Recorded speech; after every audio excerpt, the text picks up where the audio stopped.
High guys, welcome back to the channel. ಮೊದಲನೇದಾಗಿ ಇವತ್ತಿನ NXT ಬಗ್ಗೆ ಮಾತಾಡೋದಾದ್ರೆ, ಇವತ್ತು NXT ಅಲ್ಲಿ ನಮ್ಮ ಟ್ರಿಕ್ ವಿಲಿಯಂ ಅವರು ಅಂಡರ್ಟೇಕರ್ ಅವ್ರನ್ನ ಕಾಲ್ ಔಟ್ ಮಾಡ್ತಾರೆ.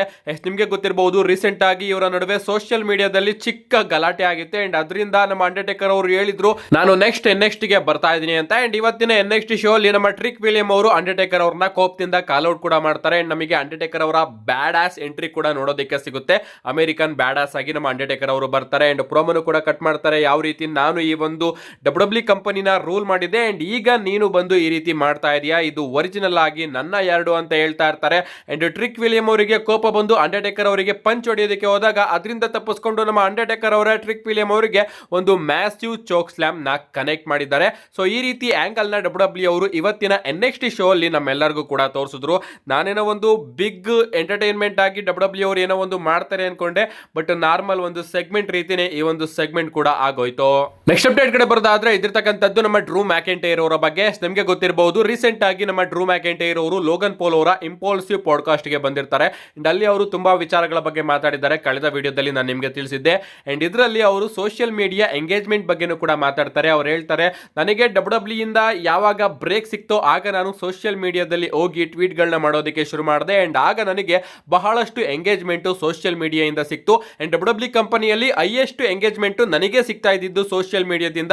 ಬಟ್ ರಿಯಾ ರಿಪ್ಲಿ ಅವರೇನಾದ್ರೂ ತನ್ನ ಆಸ್ ಫೋಟೋನ ಅಪ್ಲೋಡ್ ಮಾಡಿದ್ರೆ ಅವರಿಗೆ ಎಂಗೇಜ್ಮೆಂಟ್ ಹೋಗ್ತಾ ಇತ್ತು. ಯಾಕಂದ್ರೆ ಜನಗಳೆಲ್ಲ ರಿಯಾ ರಿಪ್ಲಿ ಅವರ ಆಸ್ ನ ನೋಡೋದ್ರಲ್ಲಿ ನಿರತರಾಗ್ತಾ ಇದ್ರು. ಬಟ್ ಅದನ್ನ ಬಿಟ್ರೆ ಡಬ್ಲ್ಯೂ ಕಂಪನಿಯಲ್ಲಿ ನನ್ನ ಟ್ವೀಟ್ ಗಳಿಗೆ ಸಿಕ್ಕಾಪಟ್ಟೆ ಎಂಗೇಜ್ ಸಿಗ್ತಾ ಇದ್ದಿದ್ದು ಅಂತ ನಮ್ಮ ಡ್ರೂ ಮ್ಯಾಕೆಂಟೈರ್ ಅವರು ರಿವೀಲ್ ಮಾಡಿದ್ದಾರೆ. ಅಷ್ಟೇ ಅಲ್ಲ ಗೈಸ್, ನಮ್ಮ ಲೋಗನ್ ಪೋಲ್ ಅವರು ಡೈರೆಕ್ಟ್ ಆಗಿ ಡ್ರೂ ಮ್ಯಾಕೆಂಟೈರ್ ಅವರಿಗೆ ಪ್ರಶ್ನೆನ ಕೇಳ್ತಾರೆ, ಸೆತ್ ರೋಲೆನ್ಸ್ ಅವರ ನೀ ಇಂಜುರಿ ಇದೆಯಲ್ಲ, ಇದು ನಿಜವಾಗ್ಲೂ ಆಗಿರ್ತಕ್ಕಂತಹ ಇಂಜುರಿನ ಅಥವಾ ಫೇಕ್ ಇಂಜುರಿ ಅಂದ್ರೆ ಸ್ಟೋರಿ ಲೈನ್ ಇಂಜುರಿನ ಅಂತ ಕೇಳಿ ನಮ್ಮ ಲೋಗನ್ ಪೋಲ್ ಅವರು ಹೇಳ್ತಾರೆ, ನಾನು ಇಷ್ಟು ವರ್ಷ ಡಬ್ಲ್ಯೂ ಕಂಪನಿಯಲ್ಲಿ ವರ್ಕ್ ಮಾಡ್ತಾ ಇದ್ದೀನಿ, ಬಟ್ ನನಗೆ ಇನ್ನೂ ಕೂಡ ಗೊತ್ತಿಲ್ಲ ಯಾವುದು ಸ್ಟೋರಿ ಯಾವುದು ರಿಯಲ್ ಅಂತ.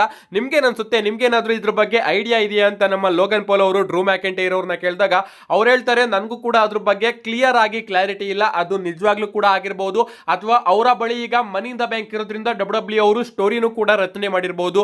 ಯಾವಾಗ ಸೆತ್ ರೋಲೆನ್ಸ್ ಅವರು ಶಾಕಿಂಗ್ ಆಗಿ ರಿಟರ್ನ್ ಆಗಿ ಮನಿ ಇನ್ ದ ಬ್ಯಾಂಕ್ ನ ಕ್ಯಾಶ್ ಇನ್ ಮಾಡಿ ಎಲ್ಲರನ್ನು ಕೂಡ ಶಾಕ್ ಕೂಡ ಮಾಡಬಹುದು. ನನಗೆ ಪರ್ಸನಲ್ ಆಗಿ ಸೆತ್ ರೋಲೆನ್ಸ್ ಅವರ ಜೊತೆ ಅಷ್ಟೊಂದೇನು ದುಶ್ಮನಿ ಇಲ್ಲ.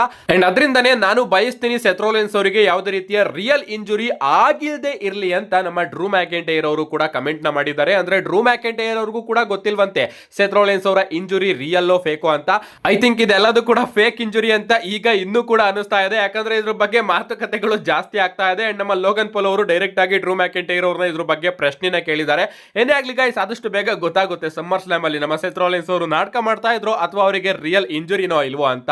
ನೆಕ್ಸ್ಟ್ ಅಪ್ಡೇಟ್ ಕಡೆ ಬರೋದಾದ್ರೆ ಇದಿರ್ತಕ್ಕಂಥದ್ದು ನಮ್ಮ ಬೀಸ್ಟ್ ಬ್ರಾಕ್ ಲೆಸ್ನರ್ ಅವರ ಬಗ್ಗೆ. ನಿಮಗೆ ಗೊತ್ತಿರಬಹುದು, ರೀಸೆಂಟ್ ಆಗಿ ನಮ್ಮ ಡೇನಿಯಲ್ ಕಾರಿಮೇರ್ ಅವರು ಬ್ರಾಕ್ ಲೆಸ್ನರ್ ಅವ್ರನ್ನ TK ಅವರು ಬ್ಯಾನ್ ಮಾಡಿದ್ದಾರೆ ಅಂತ ಒಂದು ಸ್ಟೇಟ್ಮೆಂಟ್ ನ ಕೊಟ್ಟಿದ್ರು. ಬ್ಯಾನ್ ಮಾಡಿದ್ರು ಕೂಡ ಡಬ್ಲ್ಯೂ ಅವರು ಬ್ರಾಕ್ ಲೆಸ್ನರ್ ಅವ್ರನ್ನ ಮೆನ್ಷನ್ ಮಾಡ್ತಾನೆ ಇದ್ದಾರೆ. ಅಂಡ್ ರೀಸೆಂಟ್ ಮಂಡೇ ನೈಟ್ ರಾಲ್ ಕೂಡ ನಮಗೆ ಬ್ರಾಕ್ ಲೆಸ್ನರ್ ಅವರ ಮೆನ್ಷನ್ಸ್ ಗಳು ನೋಡೋದಕ್ಕೆ ಸಿಗುತ್ತೆ.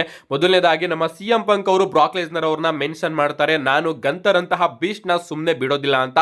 ಅಂಡ್ ಬೀಸ್ಟ್ ಅಂತ ಡಬ್ಲ್ಯೂ ಕಂಪನಿಯಲ್ಲಿ ಯಾರನ್ನ ಕರೀತಾರೆ ನಿಮ್ಮೆಲ್ಲರಿಗೂ ಕೂಡ ಗೊತ್ತೇ ಇರಬಹುದು. ಯೂಟ್ಯೂಬ್ ಚಾನಲ್ ಅಲ್ಲೂ ಕೂಡ ಡಬ್ಲ್ಯೂ ಅವರು ಓಪನ್ ಆಗಿ ಬ್ರಾಕ್ ಲೆಸ್ನರ್ ಅವ್ರನ್ನ ಮೆನ್ಷನ್ ಮಾಡಿ ಅವರ ವಿಡಿಯೋಸ್ ಗಳನ್ನ ಅಪ್ಲೋಡ್ ಮಾಡ್ತಾ ಇದೆ. ಅಷ್ಟೇ ಅಲ್ಲ ಗೈಸ್, ನಮ್ಮ ಪಾಲಿಮಿನ್ ಅವರು ಕೂಡ ಬ್ರಾನ್ ಬ್ರೇಕರ್ ಅವ್ರನ್ನ ಬೀಸ್ಟ್ ಅಂತ ರೆಫರ್ ಮಾಡ್ತಾರೆ. ಸೊ ಇದರಿಂದ ಕನ್ಫ್ಯೂಷನ್ಸ್ ಅಂತೂ ಸಿಕ್ಕಾಪಟ್ಟೆ ಆಗ್ತಾ ಇದೆ, ನಮ್ಮ ಬ್ರಾಕ್ ಲೆಸ್ನರ್ ಅವ್ರನ್ನ TK ಅವರು ಬ್ಯಾನ್ ಮಾಡಿದಾರೋ ಇಲ್ವೋ ಅಂತ.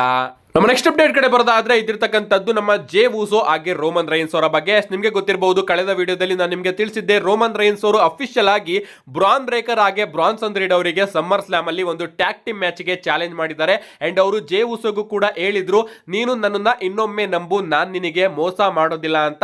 ನೀನ್ ಇದಕ್ಕೆ ಆದಷ್ಟು ಬೇಗ ಆನ್ಸರ್ ನ ಕೊಡುವಂತ ಒಂದು ವಿಡಿಯೋನ ಮಾಡಿ ರೋಮನ್ ರೈನ್ಸ್ ಅವರು ಅಪ್ಲೋಡ್ ಮಾಡಿದ್ರು. ಅಂಡ್ ಈಗ ನಮ್ಮ ಜೇ ಊಸೋ ಅವರ ಆನ್ಸರ್ ಕೂಡ ಬಂದಿದೆ. ಅವರು ಕೂಡ ಒಂದು ವಿಡಿಯೋನ ಅಪ್ಲೋಡ್ ಮಾಡಿ ಅದರಲ್ಲಿ ಹೇಳ್ತಾರೆ, tribal chief and main event Jey Uso versus Bronsons ಗಳ ನಡುವೆ ಸಮ್ಮರ್ ಸ್ಲಾಮ್ ಅಲ್ಲಿ ಮ್ಯಾಚ್. 1 ವರ್ಡ್ 4 ಲೆಟರ್ ಈಟ್ ಅಂತ ನಮ್ಮ ಜೇ ಊಸೋ ಅವರು ಕೂಡ ಆ ಒಂದು ಚಾಲೆಂಜ್ ನ ಈಗ ಬ್ರಾನ್ಸನ್ ರೀಡ್ ಹಾಗೆ ಬ್ರಾನ್ ಬ್ರೇಕರ್ ಅವರಿಗೆ ಮಾಡಿದ್ದಾರೆ.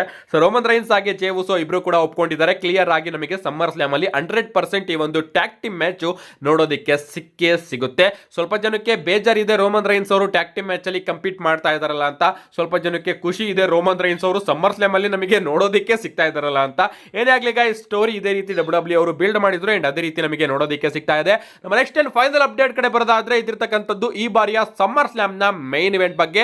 ನಿಮಗೆ ಗೊತ್ತಿರಬಹುದು ಈ ಬಾರಿ ಡಬ್ಲ್ಯೂ ಅವರು ಸಮ್ಮರ್ ಸ್ಲಾಮ್ ನ ಬಿಗ್ಗೆಸ್ಟ್ ಸಮ್ಮರ್ ಸ್ಲಾಮ್ ರೀತಿ ಬುಕ್ ಮಾಡ್ತಾ ಇದ್ದಾರೆ. ಯಾಕಂದ್ರೆ ಈ ಬಾರಿಯ ಸಮ್ಮರ್ ಸ್ಲಾಮ್ 2 ನೈಟ್ ಇವೆಂಟ್ ಆಗಲಿದೆ.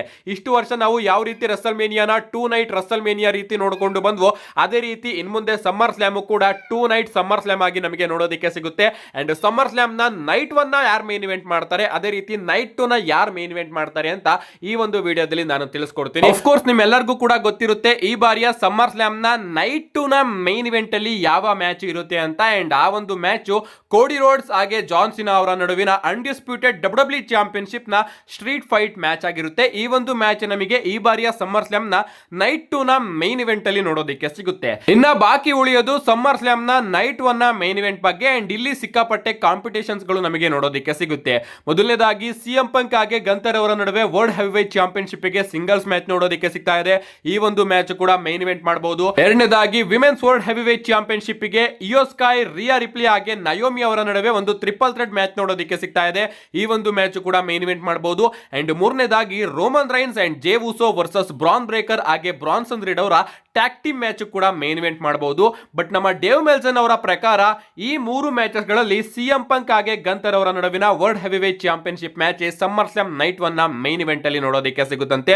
ನಾನು ಕೂಡ ಈ ಒಂದು ಮ್ಯಾಚಸ್ ಸಿಗ್ಲಿ ಅಂತ ಕೇಳ್ಕೊತೀನಿ. ಯಾಕಂದ್ರೆ ರೋಮನ್ ರೈನ್ಸ್ ಅವರು ಕೂಡ ಮೇನ್ ಇವೆಂಟ್ ಅಲ್ಲಿ ಇರಬೇಕು ಅಂತ ಆಸೆ, ಬಟ್ ರೋಮನ್ ರೈನ್ಸ್ ಅವರು ಈಗ ಟ್ಯಾಗ್ ಟೀಮ್ ಮ್ಯಾಚ್ ಅಲ್ಲಿ ಇದ್ದಾರೆ, ಅದು ಅಷ್ಟೊಂದು ಸೆನ್ಸ್ ಆಗೋದಿಲ್ಲ. ಅಂಡ್ ಸಿಎಂ ಪಂಕ್ ಹಾಗೆ ಗಂತರ್ ಅವರ ನಡುವೆ ಆಗ್ತಿರ್ತಕ್ಕಂತಹ ವರ್ಲ್ಡ್ ಹೆವಿವೇಟ್ ಚಾಂಪಿಯನ್ಶಿಪ್ ಮ್ಯಾಚ್ ನಿಜವಾಗ್ಲೂ ತುಂಬಾನೇ ಬಿಗ್ ಮ್ಯಾಚ್. ಅಂಡ್ ಈ ಒಂದು ಮ್ಯಾಚ್ ಅಲ್ಲಿ ತುಂಬಾನೇ ಎಂಡಿಂಗ್ಸ್ ಗಳು ನಮಗೆ ನೋಡೋದಕ್ಕೆ ಸಿಗಬಹುದು. ಅಂಡ್ ಅದೇನೇನು ಅಂತ ತಿಳಿಸ್ಕೊಡ್ತೀನಿ. ಅಂಡ್ ಆ ಒಂದು ವಿಚಾರಕ್ಕೆ ಈ ಒಂದು ಮ್ಯಾಚ್ ನ ಡಬ್ಲ್ಯೂ ಅವರು ಮೇನ್ ಇವೆಂಟ್ ಅಲ್ಲಿ ಹಾಕಿ ನೈಟ್ 1 ನ ಮೇನ್ ಇವೆಂಟ್ ಅಲ್ಲಿ ವರ್ಲ್ಡ್ ಹೆವಿವೇಟ್ ಚಾಂಪಿಯನ್ಶಿಪ್ ಮ್ಯಾಚ್, ಅದೇ ರೀತಿ ನೈಟ್ 2 ನ ಮೇನ್ ಇವೆಂಟ್ ಅಲ್ಲಿ ಡಬ್ಲ್ಯೂ ಅನ್ಡಿಸ್ಪ್ಯೂಟೆಡ್ ಚಾಂಪಿಯನ್ಶಿಪ್ ಮ್ಯಾಚ್ ನ ಇಡಬಹುದು ಅಂತ ಅಪ್ಡೇಟ್ ಗಳು ಬರ್ತಾ ಇದೆ ನಮ್ಮ ಡೇವ್ ಮೆಲ್ಸನ್ ಅವರ ಪ್ರಕಾರ. ನಿಮ್ಗೆ ಅನ್ಸುತ್ತೆ ಗಾಯ್ಸ್ ಸಮ್ಮರ್ ಸ್ಲಾಮ್ ನ ನೈಟ್ 1 ನಲ್ಲಿ ಯಾರ ಮ್ಯಾಚ್ ಮೇನ್ ಇವೆಂಟ್ ಆಗುತ್ತೆ? ನಿಮ್ಮ ಅನಿಸಿಕೆನ ಕಮೆಂಟ್ ಮಾಡಿ ಅಂತ ಹೇಳ್ತಾ see you guys in my next video.